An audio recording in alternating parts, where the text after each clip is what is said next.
वासुदेवाय। अथ चतुर्विंशोऽध्यायः। राजोवाच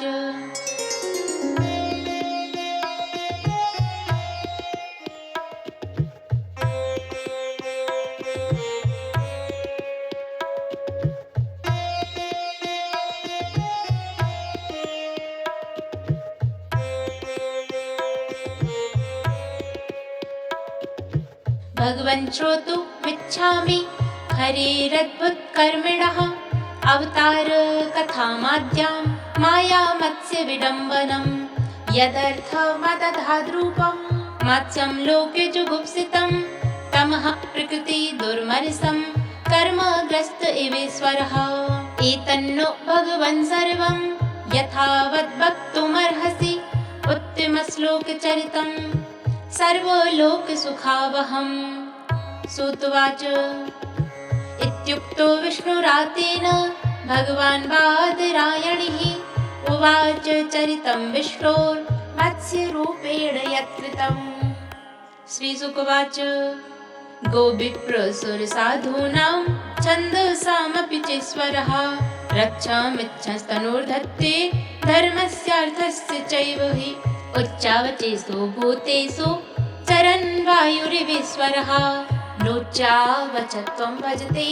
निर्गुणत्वाद्धियो गुणैः आसीदतीतकल्पान्ते ब्राह्मो नैमित्तिको लयः समुद्रोपप्लुतास्तत्र लोकापुरादयो नृप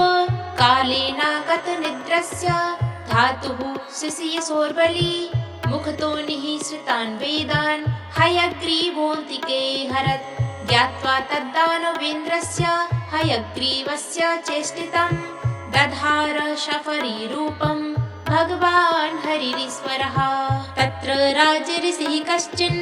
नाम्ना सत्यव्रतो महान् नारायण परो तप्यत् तपः स सलिलासनः योऽसावस्मिन् महाकल्पे तनीयः स विवस्वतः श्राद्धदेव इति ख्यातो मनुत्वे हरिणार्पितः एकदा कृतमालायां कुर्वतो जलतर्पणं तस्याञ्जल्युदके काचित् छपरी एकाभ्यपद्यत सत्यव्रतोऽञ्जलिगतां सहितो येन भारत उत्ससर्ज नदीतोये सफरीं द्रविडेश्वरः तमाह साति करुणं महाकारुणिकं नृपं यादोभ्यो ज्ञातिघातिभ्यो दीनां मां दीनवत्सल कथं विसृजसे राजन् भीतामस्मिन् सरिज्जले तमात्मनोऽनुग्रहार्थं प्रीत्या मत्स्य वपुर्धरम् अजानन् रक्षणार्थाय सफर्याः स मनोदधे तस्यादीनतरं वाक्यम् आश्रुत्य समहीपतिः कलशाप्सु निधायानां दयालुर्निन्य आश्रमम् सा तु तत्रैकरात्रेण वर्धमाना कमण्डलौ अलब्ध्वात्मावकाशं वा इति माह महीपतिं नाहं कमण्डलावस्मिन् कृच्छ्रं वस्तुमिहोत्सहे कल्पयौकः सुविपुलं यत्राहं निवसे सुखम् सा एनां तत् आदाय न्यधादौ दञ्जनोदके तत्र क्षिप्तमुहूर्तेन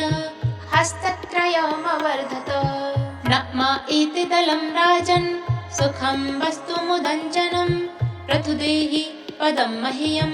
यत्त्वाहं शरणं गता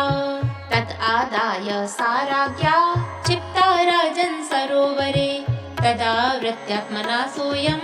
महामीनोन्ववर्धत नैतन्विश्वस्तये राजन् नुदिकं सलिलौकसः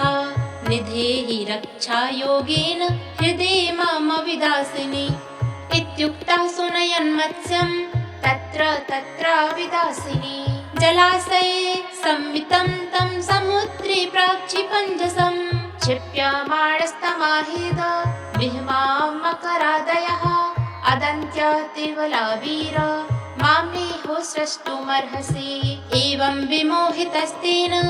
वदता बल्गो भारतीं तमाह को भवानस्मान् मत्स्यरूपेण मोहयन् नैवं वीर्यो जलचरो द्रष्टोऽस्माभिः श्रुतोऽपि च यो भवान् यो जनसत महिना विप्यानसे सरः नूनं त्वं भगवान् साक्षात् तरिर्नारायणोऽव्ययः अनुग्रहाय भूतानां तत्स्वरूपं जलौकसाम् नमस्ते पुरुषश्रेष्ठ स्थित्युत्पत्त्यप्ययेश्वर भक्तानां नः प्रपन्नानां मुख्यो ह्यात्मगतिर्विभो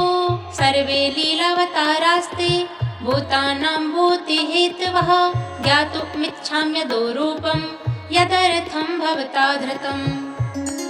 न तीरविन्दाक्ष पदोपसर्पणं मृषा भवेत् सर्वसृहत्प्रियात्मनः यथेतरेषां पृथगात्मनां सता मदिद्रसो यद्वपुरद्भुतं हि नः। श्रीशुकुवाच इति ब्रुवाणं रपतिं जगत्पतिः सत्यव्रतं मत्स्यवपुर्युगक्षये विहर्तु कामः प्रलयार्णवे ब्रवीत् चिकीर्षुरेकान्तजनप्रियः प्रियम्। श्रीभगवानुवाच सप्तमेद्यतनादूर्ध्वो महन्येतदरिन्दम निमक्षत्यप्ययाम्भोधौ त्रैलोक्यं भूर्भुवादिकम् त्रैलोक्यां लीयमानायां संवर्ताम्भसि वै तदा उपस्थास्यति नौः काचित् विशाला त्वां मयीरिता त्वं तावदोषधीः सर्वा बीजान्युच्चावचानि च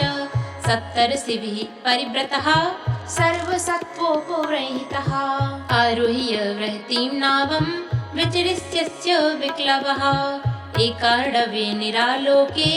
ऋषीणामेव वर्चसा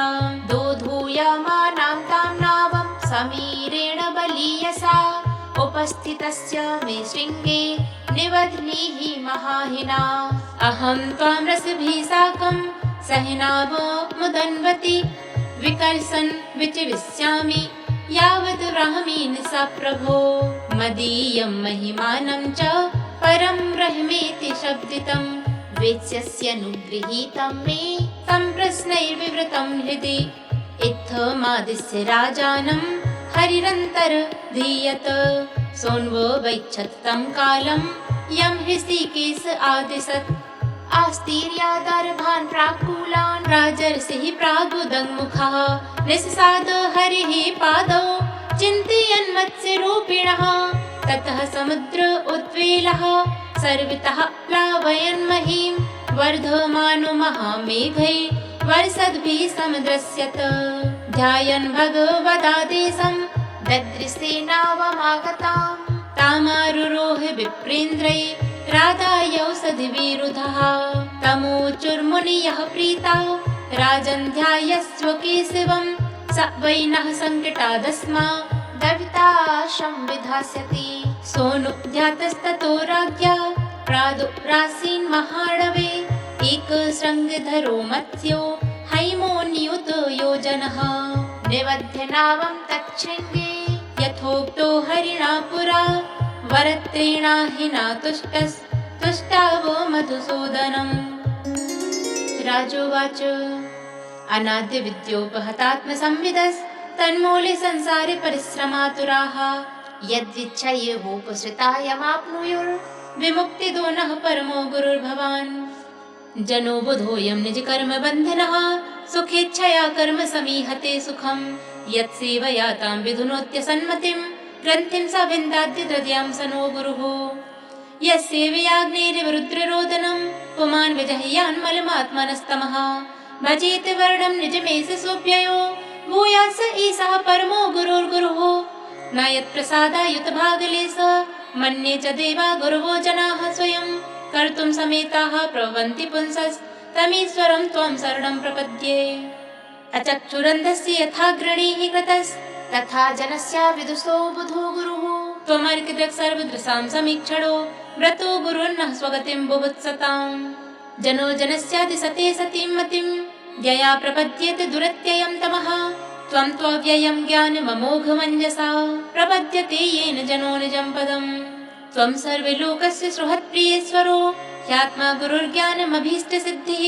तथापि लोको न भवन्तमन्दधीर् जानाति सन्तं हृदि बद्धकामः तं त्वामहं देववरं वरेण्यं प्रपद्य ईशं प्रतिबोधनाय छन्द्यर्थदीपैर्भगवन् वचोभिर्ग्रन्थेन हित्यान् बिवृणो स्वमोकः। श्रीशुकुवाच इत्युक्तवन्तं नृपतिं भगवानादिपुरुषः मत्स्यरूपी महाबोधौ विहरंस्तत्त्वमब्रवीत् पुराणसहितां दिव्यां साङ्ख्ययोगक्रियावतीं सत्यव्रतस्य राजर्षे रात्मगुह्यमशेषतः अस्रौषीदृशभिः साकमात्मतत्त्वमसंशयं न व्यासीनो भगवता प्रोक्तं ब्रह्म सनातनम्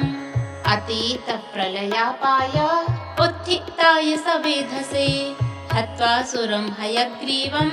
वेदान् प्रत्याहरद्धरिः स तु सत्यव्रतो राजा ज्ञानविज्ञानसंयुतः विष्णोः प्रसादात् कल्पेऽस्मिन्नासीत् वैवस्वतो मनुः सत्यव्रतस्य राजर्षि मायामत्स्यस्य सारङ्गिणः संवादं महदाख्यानं श्रुत्वा मुच्येत किल्बिषात् अवतारो हरिर्यूयं कीर्तयेदन्वहं नरः सङ्कल्पास्तस्य सिद्ध्यन्ति स याति परमां गतिम् प्रलयपयसि धातुः सुप्तशक्तिर्मुखेभ्यः श्रुतिगणमपि नीतं प्रत्युपादत्ते हत्वा दितिजमकथयद् यो ब्रह्म सत्यव्रतानां तमहमखिलहेतुं जहिममीनं नतोऽस्मि। जय जय श्रीमद्भागवते महापुराणे वैयासिक्यामष्टादशसाहस्र्यां पारमहंस्यां संहितायामष्टमस्कन्धे मत्स्यावतारचरितानुवर्णनं नाम चतुर्विंशोऽध्यायः। श्रीकृष्णार्पणमस्तु। पूर्णमिदम् अष्टमः स्कन्धः। हरिः ओं तत्सत्।